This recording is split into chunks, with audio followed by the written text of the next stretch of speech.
Welcome to our weekly program, The Inside Story of Chabad in America through the Mindel Archives. We are now in the month of Tammuz. Next week, Yimitz Hashem, is going to be Yud Beis Tammuz. And as we spoke last week, it's called Chodesh HaGeula. Instead of Chodesh HaAvelis, it became Bachsidim Chodesh HaGeula. I once heard from a big Chassid, Rav Jacobson Olav Hasholem.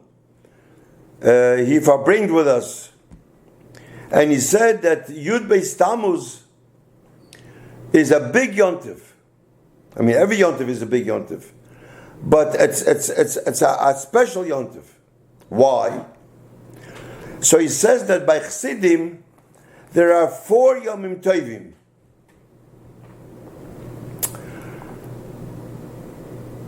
That you can verbring, that you can say l'chaim, 4 special Yom Tovim. The first Yom Tov, he says, is Purim. Purim, he says, the Goyim wanted to get rid of the guf, the bodies of the Yidden. It says in the Megillah, lahashbid, lahareg, olabed, eskol ha-Yehudim, b'yoyim echad. Poshet, no Yidden.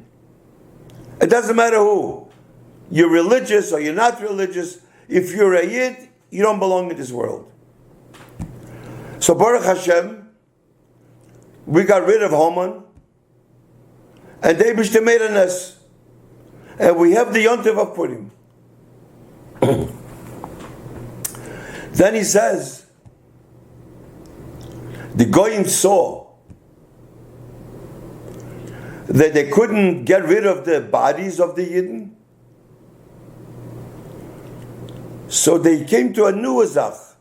Let's get rid of the neshama of a Yid, of Yidden.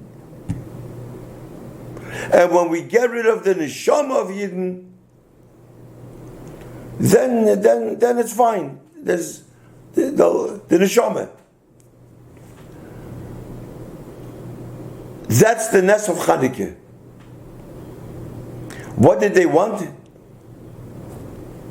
To live, to be like the Greeks. They were very smart. Lashkichom toirasecho ulahaviram mechukir itzenecho. Yidden, you want to learn Torah? No problem. But don't say that this is the Eibusher's Torah. Chukim, everything has to have a reason. Chok has no reason. Let's get rid of that. That's what they wanted to kill. That means that they killed the neshama. So Baruch Hashem, we had a Nes of Chanukah. So the Goyim saw that they couldn't get rid of the guf, the bodies, and they couldn't get rid of the neshama, Jewish souls. Let's go to the Pnimiyas HaNeshama. Let's get rid of the essence of the neshama. And that's the Nes of Yud Tes Kislev. If Chas v'Sholem, we wouldn't have the Yud Tes Kislev, what they wanted to do to the Alter Rebbe, we wouldn't have a Tanya, there wouldn't be any Chassidus, we would not be here. Can you imagine what kind of world would be in? That's it. That's the Pnimis HaNeshama. Now Chassidus is in the air.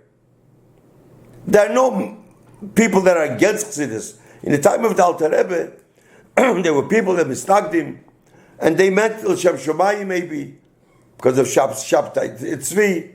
But now, Baruch Hashem, as the Rebbe says, you say the word Chosid, Mistama, you have 2 pair tzitzis, 2 pair tefillin, fakert, more. So, they wanted to get rid of the Pnimis HaNeshama. So Baruch Hashem, there was a Nes of Yud Tes Kislev. the Chag HaGeula of Yutas Kislev.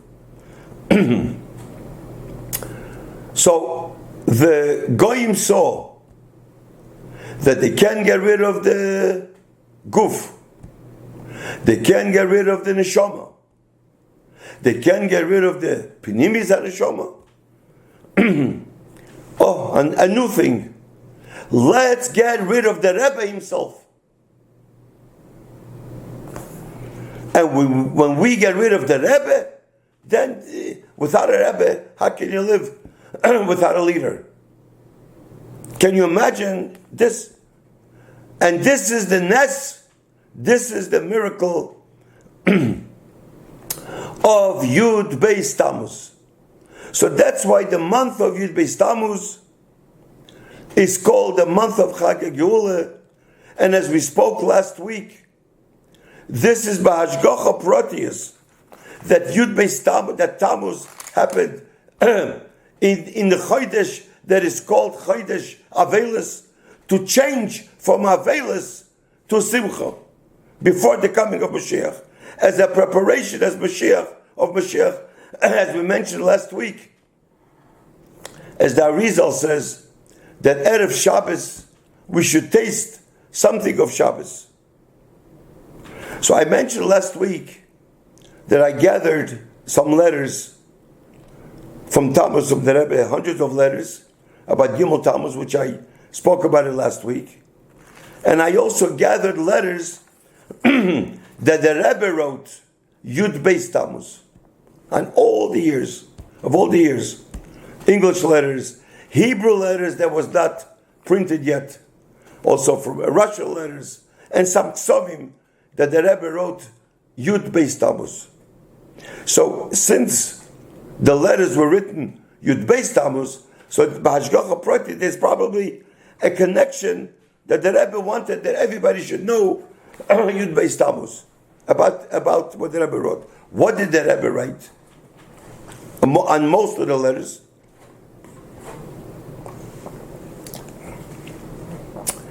That the Frierdiker Rebbe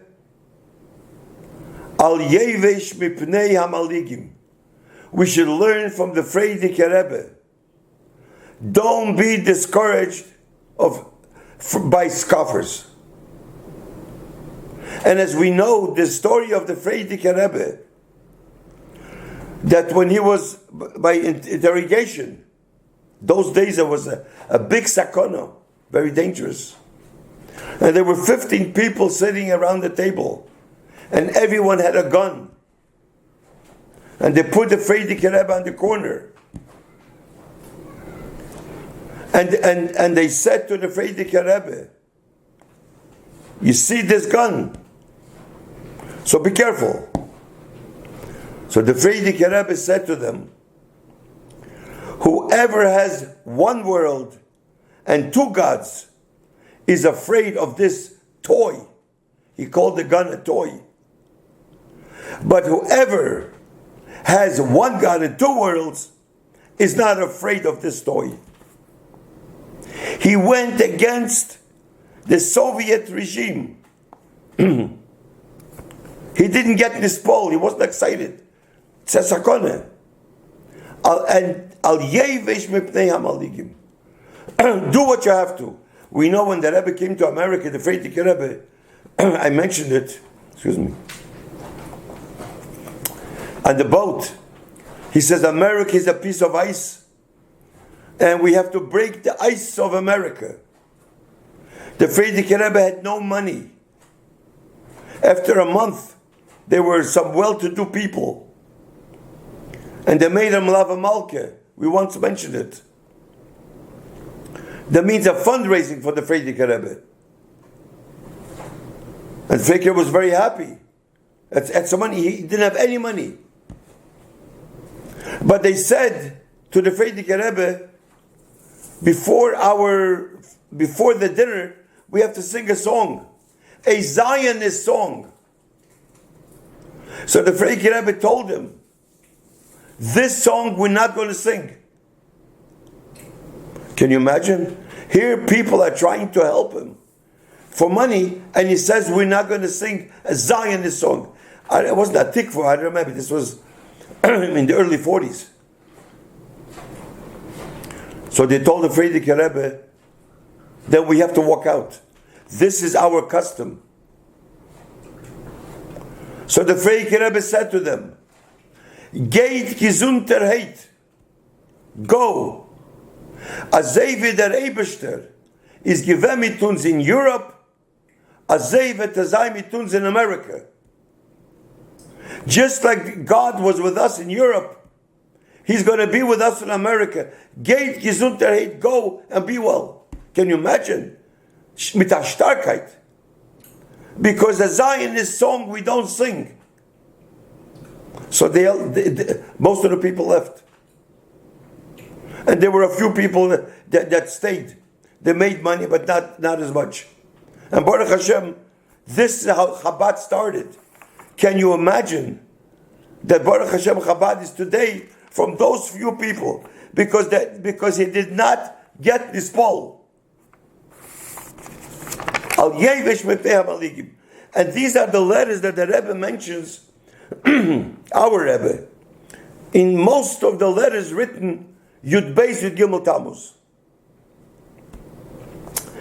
Another letter the Rebbe writes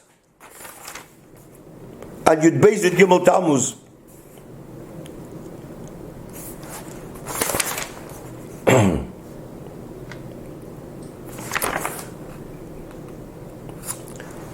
That Al Yevish Mepeh HaMaligim can only be achieved, the Rebbe writes, only if a person daily life is al pi Torah mitzvahs. If a person is not Torah mitzvahs, then it can't possible al Yevish Mepeh HaMaligim. Also, he says, when a person knows, this is written on Yubei Tammuz, everything is b'hashgacha protius, he will get rid of doubts and the difficulties of making decisions about feelings of insecurity. When a person thinks he's alone and can only rely upon himself and his own judgment, and therefore feels doubtful and insecure about each move he makes. But when a person has faith in God and he does things al pi Torah,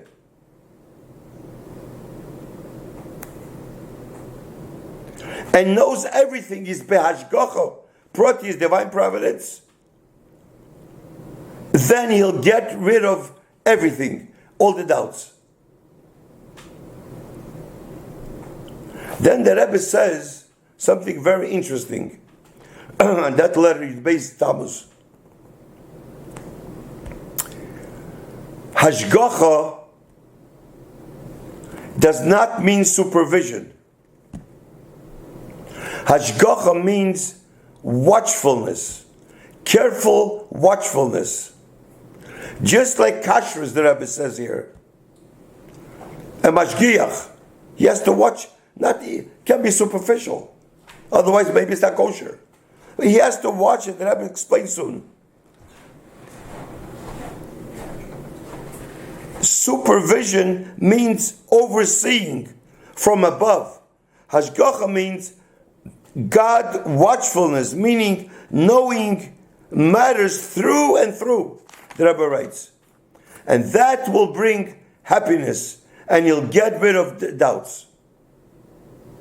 And then the Rebbe writes in the letter, since it's written to Beis Tammuz, it's before Shavasa B'Tammuz, Yehavchu Yomim Elu L'Soser L'Simcha, and Ein Simcha K'Atonis Hasfekis, and he will have a good and healthy summer. Al Yevish Mepeh HaMaligim. So that teaches us B'Hashgacha Proti that were written in Gimel Beis Tammuz. So since now it's before the summer, people are going away. We know you have to be extra careful. So we should act like a Jew. We should wear clothes like a Jew. A Yid should wear a uniform, a Chabad uniform, a Yiddish uniform, a hat and jacket. When you walk outside, you should walk like a Yid. People should see that you're a Yid. Just like we spoke a few weeks ago, when a person sits by the window and looks out and he sees a bacher with a long beard walking, that reminds him on his parents or his grandparents. And this is the limud before Yud Beis Tammuz. In Mitzvah Hashem, next week we'll continue our weekly program.